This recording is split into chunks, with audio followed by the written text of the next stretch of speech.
I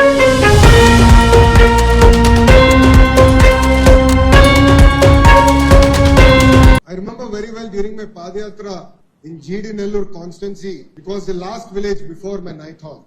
I met a lady called Mohana. She was sitting on the street side and making bhajis. I was feeling very hungry.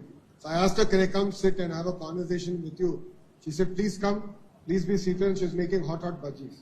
So I asked her a question. I said, as a government, what are you expecting from us? Then she shared her life story. How she lost her husband to liquor.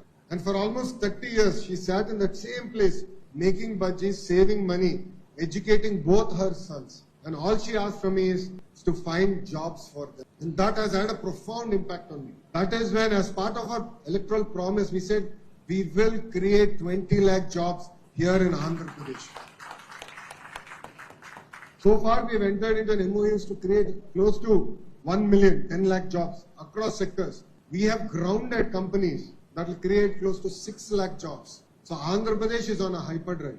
A lot of people ask me, like other states are doing interesting work, how are you going to differentiate from them? I said we deliver on speed of doing business. ArcelorMittal project got closed on a Zoom call. Aditya Mittal is a very dear friend of the family. When I heard that they're actually looking for land to set up a steel plant, I just asked him, saying let's do a quick Zoom call. He asked for 3 specific things for us to deliver. And I said by tomorrow morning, India Standard Time, I'll commit on it. I spoke to the CM, the Honorable Chief Minister, and he agreed on all 3. And that's how we actually ended up getting ArcelorMittal project to Andhra Pradesh. It's not just that. Renew, which is one of India's premier renewable energy company, together with Sinhaji Elite Foundation Store in Anantapur to bring in the solar and wind production into play. Then I told him to make Andhra Pradesh his second home. And true to that spirit, yesterday in SAPB we cleared manufacturing plant that is going to manufacture solar wafers and ingots. So that is how hard the state government is working to create jobs for the youth of Andhra Pradesh and the youth of India. So what you are going to do in this company, how you are going to build your career in this company will be a testimony to the rest of the youngsters here in Andhra Pradesh. Now, as far as IT is considered, there are 2 sides of the equation, supply and demand.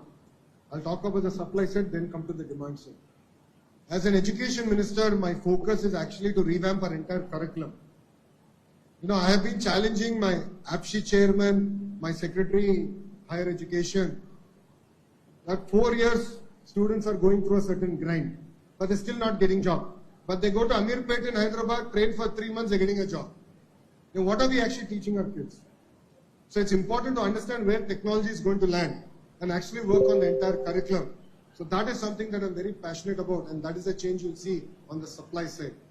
On the demand side, what you will see in the next 18 months is actually entering into an agreement to bring 10 lakh IT-enabled services and GCC jobs to Andhra Pradesh. So we will be having agreements, and we're hoping that by 2029, majority of them will actually end up being grounded. So for me, I'm excited about both sides of the equation. In terms of technology, AI is here. Quantum is coming. So it's important that we inspire next generation to actually look at next generation technology.